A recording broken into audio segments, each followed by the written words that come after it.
Hello everyone, मैं ज्योति पारिक और आपका हमारे महाविद्यालय श्रीमती मोहरी देवी तापड़िया कन्या महाविद्यालय के इस यूट्यूब चैनल पर एक बार फिर से स्वागत है। लास्ट वीडियो में हम अपने बीए फर्स्ट ईयर के भौतिक भूगोल के अंतर्गत हम वायु राशियों के बारे में पढ़ रहे थे और जिसमें हमने वायु राशियों के वर्गीकरण के बारे में पढ़ लिया था और जो उत्तरी अमेरिका की जो वायु राशियाँ हैं उनके बारे में भी हमने पढ़ लिया था। और आज की वीडियो में हम यूरोप और एशिया महाद्वीप की जो वायु राशियाँ हैं उनके बारे में हम आज पढ़ने जा रहे हैं। तो हम सबसे पहले देखते हैं यूरोप महाद्वीप की वायु राशियाँ। यूरोप की वायु राशियाँ, यूरोप की वायु राशियाँ। तो देखिए, वायु राशियों के बारे में हमने पहले पढ़ा था। वायु राशियाँ 4 प्रकार की होती है, जिसमें पहली है महाद्वीपीय ध्रुवीय वायु राशि। महाद्वीपीय ध्रुवीय वायु राशि। देखिए, महाद्वीपीय ध्रुवीय वायु राशि के बारे में हम यूरोप महाद्वीप में देखते हैं। देखिए, इसका विकास आर्कटिक महासागर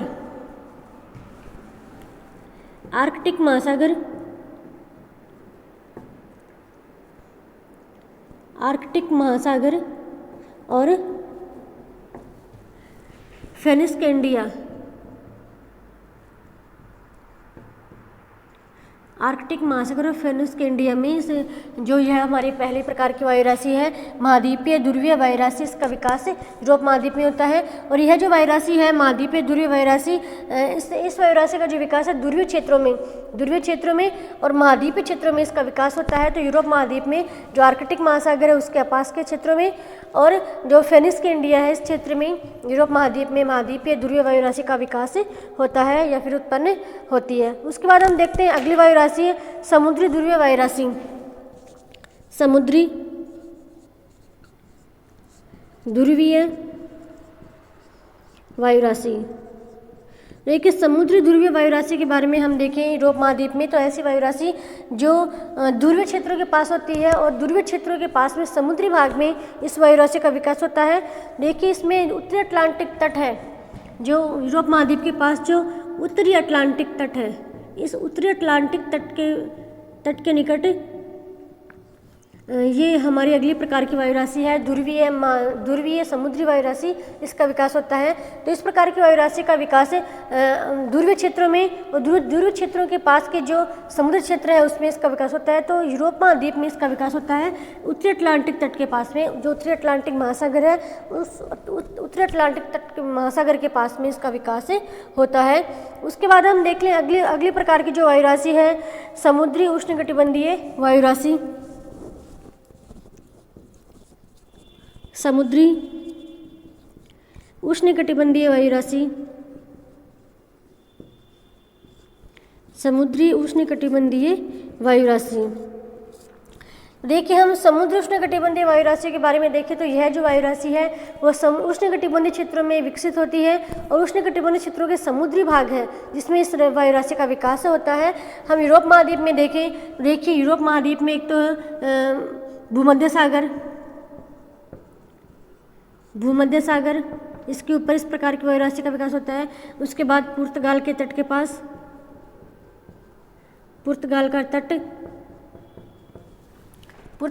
के पास में और बिस्के की खाड़ी, इस क्षेत्र में, इन तीनों क्षेत्रों में यूरोप महाद्वीप में उष्णकटिबंधीय समुद्री वायु राशि का विकास होता है जो उष्णकटिबंधीय क्षेत्रों में है और उष्णकटिबंधीय क्षेत्रों के समुद्री भाग पर इस वायु राशि का विकास होता है। तो देखिए, यूरोप महाद्वीप के जो भूमध्य सागर है उस भूमध्य सागर के ऊपर, उसके अलावा पुर्तगाल का तट और बिस्क की खाड़ी में इस प्रकार की वायु राशि का विकास होता है। उसके बाद हम अगले प्रकार की जो वायु राशि है उसके बारे में देखें। देखिए, उष्णकटिबंधीय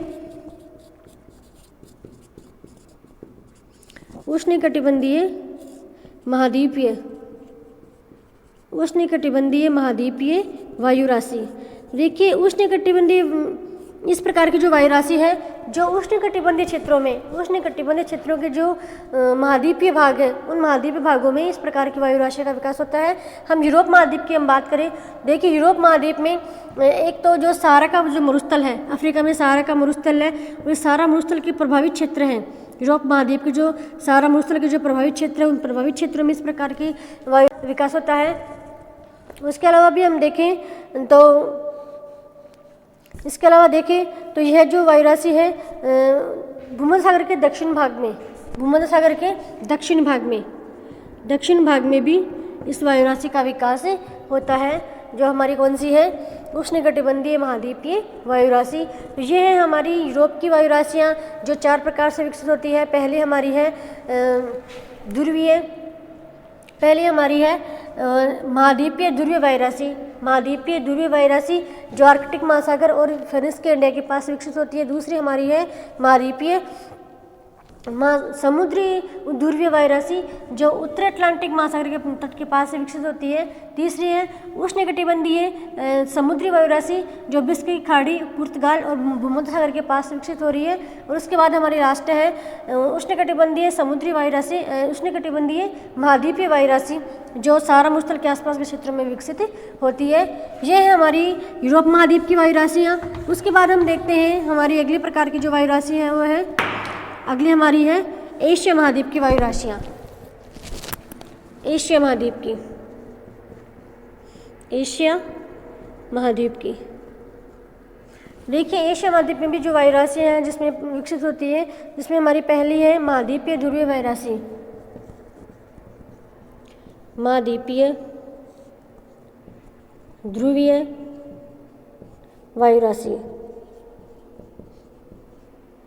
देखिए, महाद्वीपीय ध्रुवीय जो वायु राशि है उसके बारे में हम एशिया महाद्वीप में देखें तो इसकी उत्पत्ति साइबेरिया और उत्तरी मंगोलिया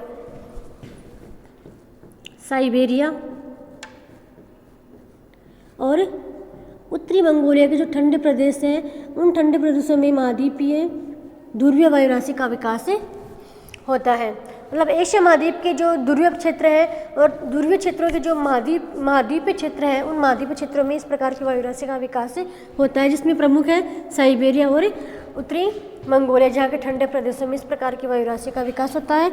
दूसरी हमारी प्रकार की वायु राशि है समुद्री ध्रुवीय वायु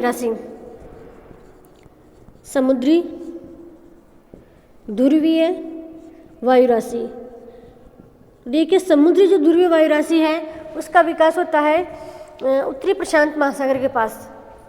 उत्तरी प्रशांत महासागर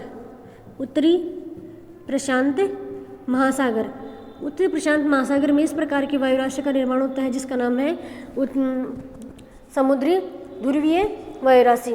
देखिए, यह जो वायु राशि है इसका जो प्रभाव है वो मंचूरिया और दक्षिणी कोरिया तक के बीच इसका प्रभाव रहता है। मंचूरिया और दक्षिणी कोरिया, ठीक है। उसके बाद हमारी अगली प्रकार की जो वायु राशि है वो है उष्णकटिबंधीय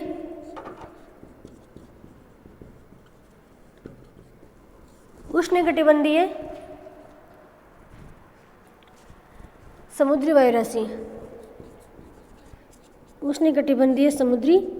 वायु राशि। तो देखिए, इसके बारे में हम देखें तो यह जो वायु राशि है इसकी उत्पत्ति फिलीपींस द्वीपों से लेकर चीन सागर तक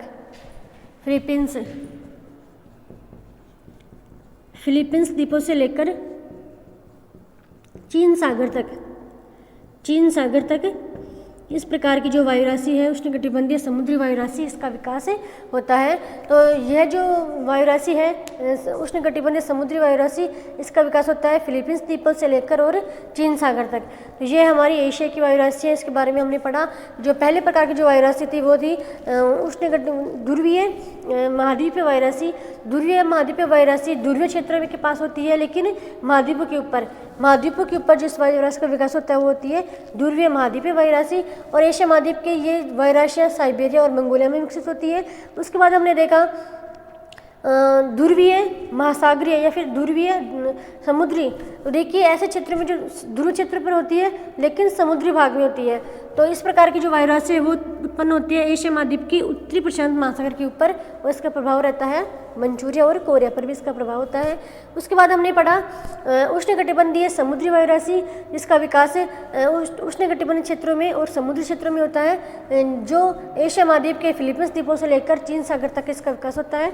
तो ये थी हमारी एशिया महाद्वीप की वायु राशियाँ। तो आज की वीडियो में हमने यूरोप महाद्वीप और एशिया महाद्वीप की जो वायु राशि है उनके बारे में हमने पढ़ लिया है। और नेक्स्ट नेक्स्ट वीडियो में हम नेक्स्ट टॉपिक लेके आएंगे। तब तक के लिए धन्यवाद।